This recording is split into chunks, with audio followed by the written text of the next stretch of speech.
పెరిగిన నిత్యావసరాల ధరలతో నిన్నటిదాకా ఇబ్బందులు పడ్డ జనం ప్రస్తుతం ధరల డౌన్ఫాల్ తో హ్యాపీగా ఫీల్ అవుతున్నారు. కొండకి కూర్చున్న కూరగాయల ధరలు తమ బడ్జెట్ కు అందుబాటులోకి రావడంతో కాస్త రిలీఫ్ గా ఫీల్ అవుతున్నారు. మరోవైపు ధరలు పడిపోవడంతో నష్టాలు వస్తున్నాయని చెబుతున్నారు వ్యాపారులు.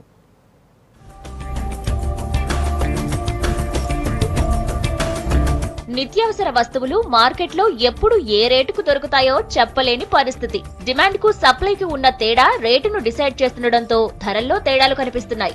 మొన్నటి వరకు కొండకి కూర్చున్న కూరగాయలు, పప్పుల రేట్లు, కొత్త పంటలు మార్కెట్లోకి రావడంతో సామాన్యుడికి అందుబాటులోకి వచ్చాయి.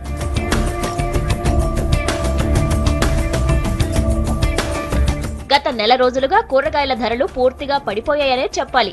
ఏవో 2-3 రకాలు తప్ప మిగతావన్నీ కేజీ 20 రూపాయల లోపే దొరికేస్తున్నాయి. రేట్లు తగ్గడంపై సిటీ జనం హ్యాపీగా ఫీల్ అవుతున్నారు. కూరగాయలు కొంత అందుబాటులో ఉన్నాయి, తక్కువ ధరలో ఉన్నాయి. కానీ పప్పు దినుసులు కొత్తవి వచ్చినప్పటికీ ఇంకా రేట్లు తగ్గింపు లేదు. అది దానిపై గవర్నమెంట్ చర్య తీసుకొని అందరికి అందుబాటులో ఉండేటట్టు చేయాలి. ప్రతిదీ కూడా తగ్గింపే ఉన్నాయి.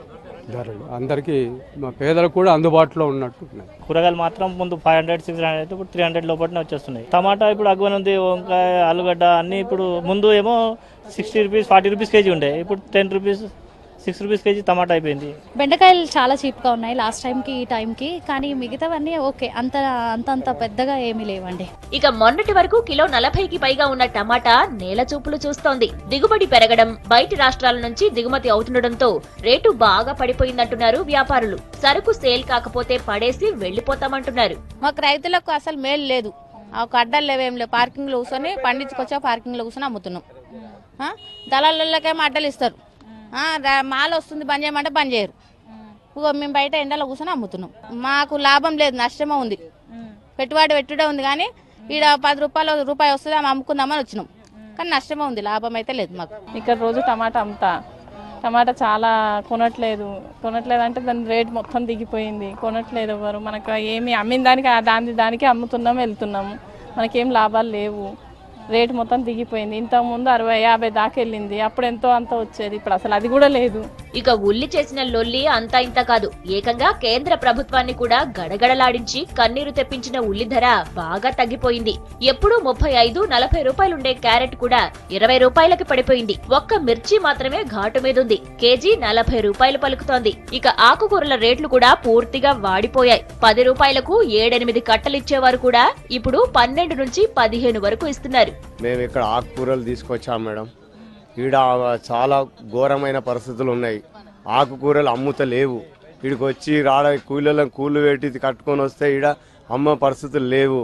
చాలా ఘోరంగా ఉన్నది, మొత్తం అమ్మడమే లేదు. ప్రస్తుతానికి రేట్లు తక్కువగా ఉన్నా ఎండాకాలంలో రేట్లు పెరిగే అవకాశం ఉందంటున్నారు రైతులు. ఇప్పటికీ ఉన్న నీళ్లతో బాగానే పండించినా పంట చేతికొచ్చే దశకు రేట్లు తగ్గాయంటున్నారు. సంక్రాంతి అయిన తెల్లారి నుండి తగ్గినాయి రేట్లు, మళ్ళీ పెరగాలంటే శివరాత్రి అయినాక పెరుగుతాయి. ఎందుకంటే ఈసారి వర్షాలు లేవు, నీళ్ళు బోర్డు నడుస్తా బంద్ అవుతున్నాయి. సమస్యలు లేవు, పెరుగుతాయి రేట్లు. టమాటా ఇప్పుడు ఎంత, ఒకప్పుడు 40 రూపాయలు అమ్మారు, ఇప్పుడు 10కి 3 కిలోలు 4 కిలోలు కూడా ఇస్తారు, అంత తక్కువ ఉన్నది. మరోవైపు కూరగాయల ధరలు తగ్గినా పప్పుల ధరలు మాత్రం దిగిరావట్లేదు. కొత్త పంటలు మార్కెట్లోకి వచ్చినా కేజీకి 50-60 రూపాయలు మాత్రమే తగ్గాయి. కేజీ 100 లోపు వస్తే కానీ కొనే స్థితిలో లేమని అంటున్నారు జనం. రేట్స్ కొంచెం తగ్గినాయండి, కొనుక్కోదగ్గట్టుగా ఉన్నాయి. పప్పు అయితే కొంచెం రేట్ ఎక్కువనే ఉంది మేడం, కందిపప్పు అలాంటి. పప్పులు మాత్రం ఏమీ తగ్గలేదు, పప్పులు ఏమీ తగ్గట్లేవు, అంతే రేటుగా అంతే ఉంటున్నాయి. పప్పుల రేట్లు తగ్గితే బాగుంటుందని, ఎందుకంటే మధ్యతరగతి వాళ్ళకి చాలా ఇబ్బందిగా ఉంది. కానీ తగ్గే సూచనలు మాత్రం ఏం కనిపించట్లేదు, ఇంకా కొంచెం పెరిగేటట్టే కనిపిస్తున్నాయి. ఇంకా తప్పదు కదా మేడం, ఫ్యామిలీ అన్నప్పుడు కొనవలసిందే.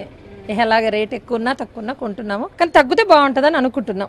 మరి ఈ గవర్నమెంట్ ఏమైనా తగ్గిస్తుందని ఆశపడుతున్నాం. పాత రేట్లు వస్తే కానీ వ్యాపారం సరిగా సాగదని వాపోతున్నారు వ్యాపారులు. రేట్లు బాగా తగ్గడంతో నష్టాలొస్తున్నాయంటున్నారు. ఈ ఏడు ఎండుమిర్చి మంచి ఘాటు మీదుందని, కేజీ 140-160 వరకు పలుకుతుందంటున్నారు. పప్పుల రేట్లు అయితే ప్రతి ఒక్కరికి తెలిసిన విషయమే. జనవరి నుంచి కొత్త పంట వచ్చినా కూడా అంత ఎక్కువగా అయితే తగ్గలేదు, మామూలు రేట్లకి అయితే రాలేదు. 200 రూపాయలు అమ్మే కందిపప్పు ఇప్పుడు 160 రూపాయలకి వచ్చింది, నెంబర్ 1 మహారాష్ట్రం పప్పు. మినపప్పు కూడా 200 రూపాయలు దాటిన మినపప్పు 160-170కి వచ్చింది. పెసరపప్పు అయితే 120, 130కి వచ్చింది. రైస్ అయితే ఉన్న రేటే నడుస్తుంది, 40 రూపాయలు దాటింది, 35 కానించి 40 రూపాయల దాకా దాటింది. మార్కెట్లో ఉన్న పరిస్థితి అయితే పప్పుల రేట్లు ఏమాత్రం తగ్గే ఛాన్స్ కొద్ది కూడా లేదు. ఇంకా పంట కావాల్సిన దిగుబడి లేదు ఈ సంవత్సరం. ఇదివరకు 80 రూపాయలు ఉండేది 200కి వెళ్ళింది కాబట్టి ఇప్పుడు ప్రస్తుతం 150, 140 ఆ ప్రాంతాలకు వచ్చి ఆగి ఉంది ప్రస్తుతానికి. ఇంకైతే దిగే ఛాన్సులు, రేట్లు తగ్గే ఛాన్స్ అయితే ఏమాత్రం లేదు. ఇదే పరిస్థితి కొనసాగుతుంది చెప్పి అనుకుంటున్నాము. రేట్లు పెరగకుండా ఉంటే చాలు, తగ్గపోతే పెరగకుండా ఉంటే చాలు, వ్యాపారాలు కొద్దిగానే బాగుంటాయి. ఏం కొనాలన్నా ఏం తినాలన్నా ఈ నెలలోనే తినేయండి. సమ్మర్ వచ్చిందంటే రేట్లు మళ్లీ పెరగడం ఖాయమంటున్నారు ఎక్స్పర్ట్స్.